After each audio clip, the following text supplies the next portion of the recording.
हवा हूँ तेरे दिल में उतर जाऊंगी, तुम मुझे आजमाओ मैं तुम्हें आजमाऊंगी।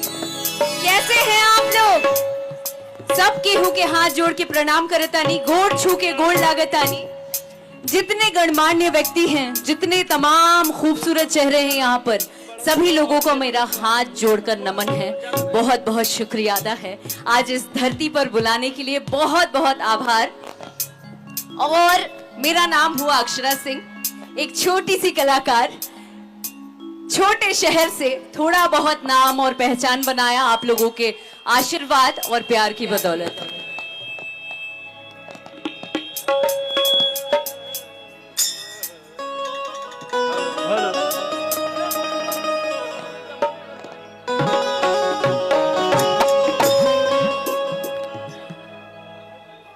आप लोग सब तैयार हैं?